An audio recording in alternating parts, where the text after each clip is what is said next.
Hello, everyone. This is Chala, Dincoy, CEO and founder of The Repositioning Expert. Welcome to another edition of my podcast, The Naked Marketing Podcast, where our guests get naked and honest and talk about their painful marketing mistakes on The Naked Marketing Show. Today, my guest is Robert White with the wonderful, easy name.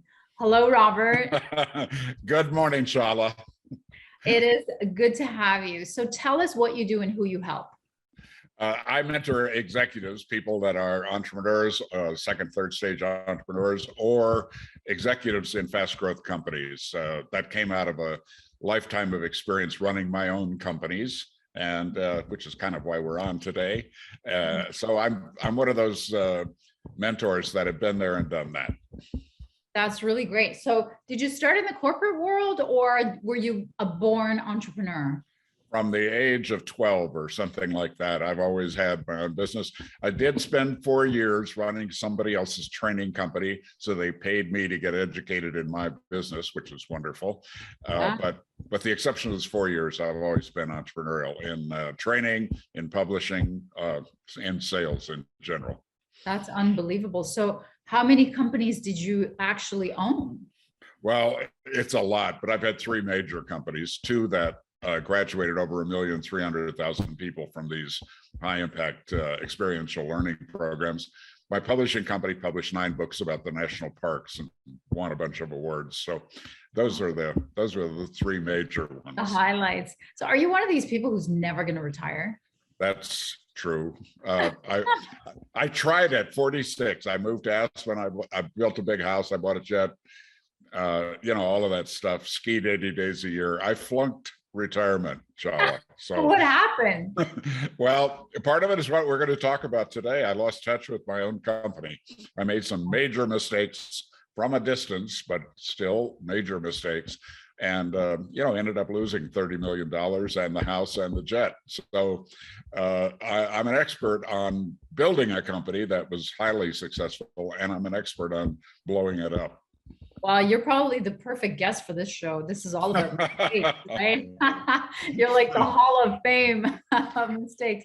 But I love it because you're getting naked, because you're talking about it, and it's vulnerable. You're admitting your mistakes. It's a lot of learning for us. So thank you for doing that. Well, as I mentioned in our kind of pre-meeting, I'll do the best not to cry on camera. Yeah, you look too happy to cry. I don't know. You just have that vibe. So tell us like how you're getting, this is the marketing show. So we're always interested in how you're getting clients right now. Like, are you have a full company, or are you part-time? How are you getting clients? First of all, I'm full-time. I do have a wide network of primarily former employees that I bring in on project basis, particularly on culture change work with companies. However, I've mostly become, I'm kind of uncomfortable with the term, an expert on either fixing problems with my clients, or increasingly I have clients who are very clear about what they want to create, and they know that they personally or their team are not adequate to the opportunity. They know they're doing okay now, but when they look at this big future, they go, we're going to have to change the way we do things around here, and actually who we're being in the matter. So those are the 2 things that I work on today. So I love that it sounds like, and this is kind of what we talked about before, but you don't need any marketing because you have so many networks and you have so many people coming to you through referrals. Do you do any marketing at all? Like, are you calling people, or are you speaking somewhere? Well, the primary way is certainly, today I'm your guest, but yeah, I do have a podcast that I'm very active with called Conversations with the Not So Famous Achievers, where we bring on people that are not well known, but they've really done a lot. Yeah. And interview them along with a good friend of mine, my partner, Will Chris. So the podcast is a big one. I have an extensive email list for a thing called an extraordinary minute, a good idea that can be read in 1 minute or less. So I'm active, certainly active on LinkedIn and stuff like that. But primarily it's doing a good job for my clients and having them introduce me to others. That's the current job. with the companies, it was a version of that in some ways, in that it was referral based. Yes, yes. Now, did your business change at all during the pandemic or after? It got mostly killed because a lot of the work I've been doing is face to face. I had to learn how to use Zoom and Facebook Live and other things like that so that I can interact with people. And because we're dealing on a pretty intense level with my executive clients, you're somewhat handicapped when you're not face to face. It's a little more difficult to pick up a facial expression, a tone of voice, all of those things that I had leaned on over the years in working with people. So it pushed me a bit, or more than a bit. Yeah. I mean, this thing here was my good luck charm. I lost all my income. I'm in Canada, so all my clients are in the US. So the borders closed and it was goodbye business. So I had to learn and pay a lot of good coaches on how to port my business online. So it's been wonderful because I've made, close to what I was making, but not ever leaving Canada. And, I have a 12-year-old. I mean, you started your business. I want to know what business this was when you started, when you were 12, because I have a 12-year-old. Was it like cutting grass or something? Oh, I did all of those things. I sold magazine subscriptions door to door. I shoveled snow. I lived in Wisconsin, not that far from Canada. I mowed lawns. I did everything. And I got into radio at age 14. So by the time I was 17, I made more money than my father had ever made in a year. So, I was just going to ask, were they entrepreneurial? Was it your parents? No, we were poor. And I've worked a lot on this idea of what's your purpose, why are you doing what you're doing for clients, but also for myself. And one of my early purposes was I will not be poor again. That kind of driven thing. That is very cool. Very cool. Yes. Okay. So tell us, let's get to the naked marketing mistake that you made. Tell us about that. At 46, I've been an entrepreneur. I work, you know the game. You work a lot of hours and a lot of days, and sacrificed a lot with family, by the way, to do that. Learned some painful lessons about that, but became very successful. So at 46, I quit. I had been living in Asia. I built the business. We became the largest training company in Asia, and I semi-retired. Major mistake number one, but not a marketing mistake. Yeah.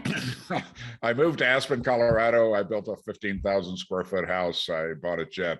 I skied 80 days a year. I traveled with the late John Denver for 6 months. I did things that were way beyond anybody's bucket list, and had a wonderful experience. Remarried, had 4 wonderful children, 2 birth children and 2 adopted, and just an incredible life. And I took my eye off the ball. I dropped in on my business from time to time, but right. That's not where my focus was.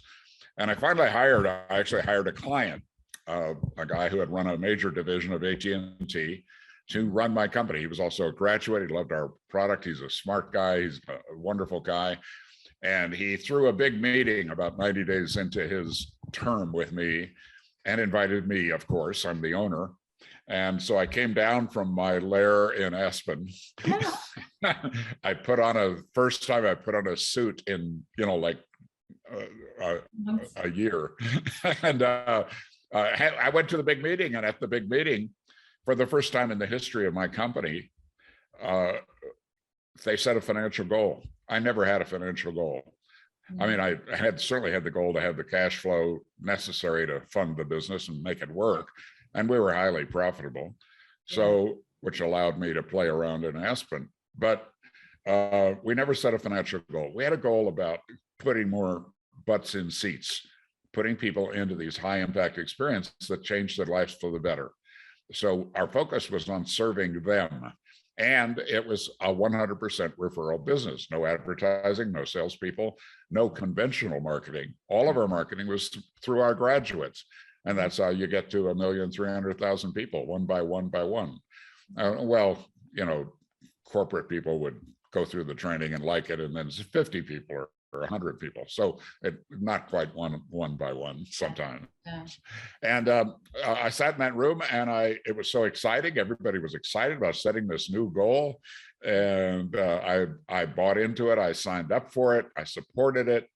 And when I look at the failure of my business, it goes back to that meeting, just to changing the culture of our company by setting a specific financial goal instead of a service goal.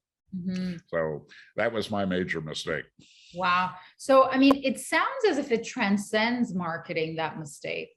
Wouldn't you say? Isn't it like some sort of classic textbook HR, well, I mean, cultural, that is what you do for others, right? It's that cultural difference.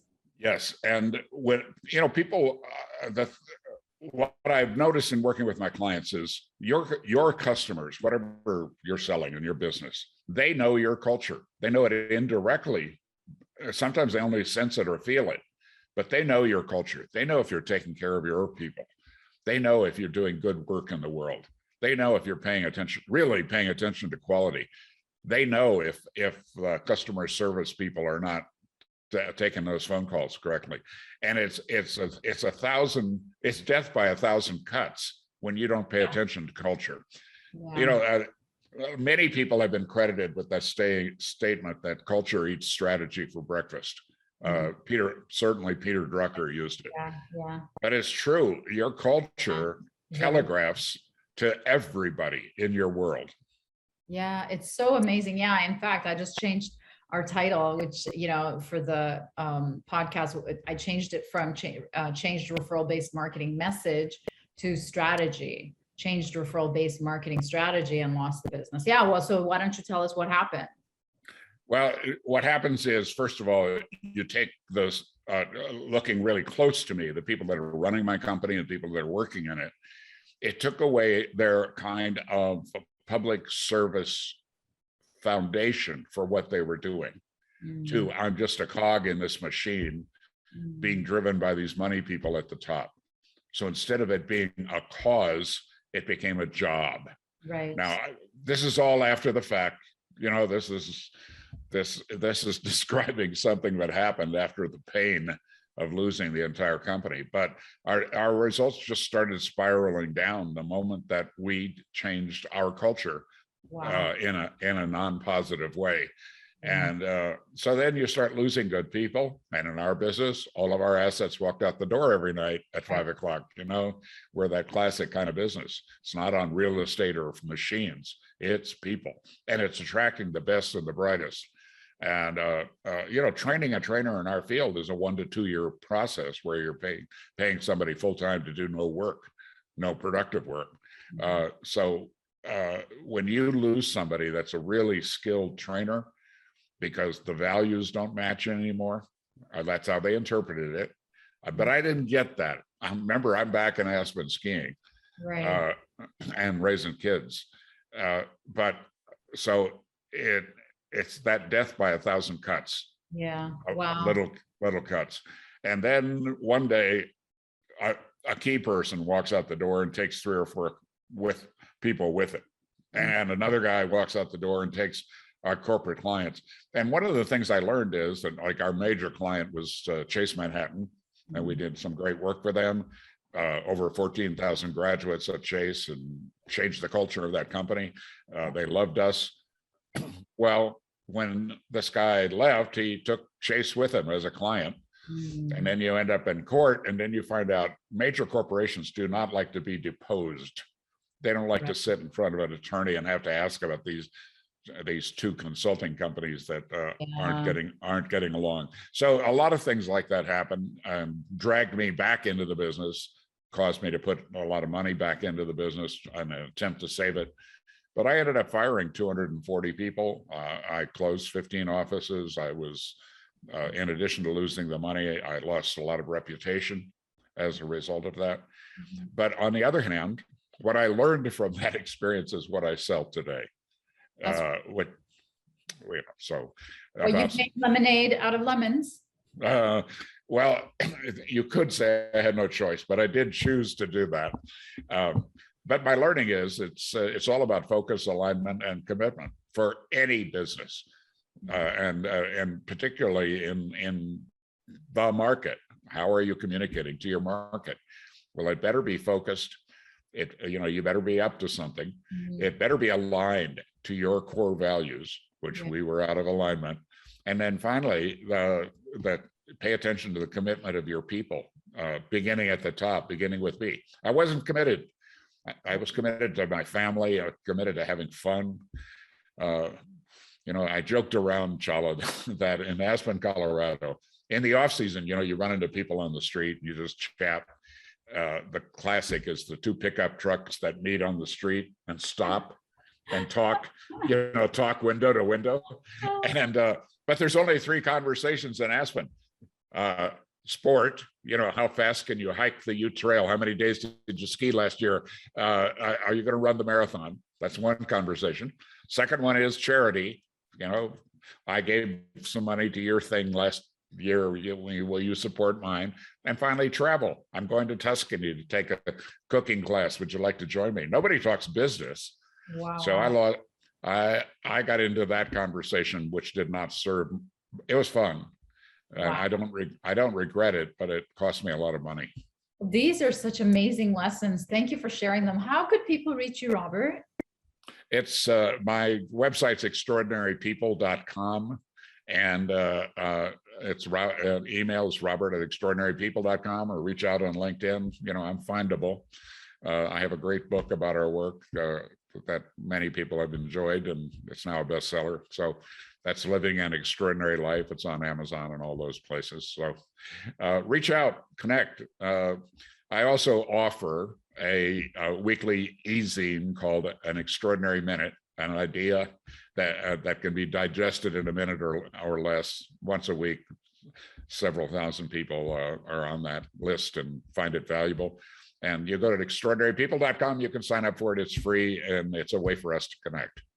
Thank you so much for being a guest, Robert. My great pleasure. You're great fun, and you ask great questions. Thank you.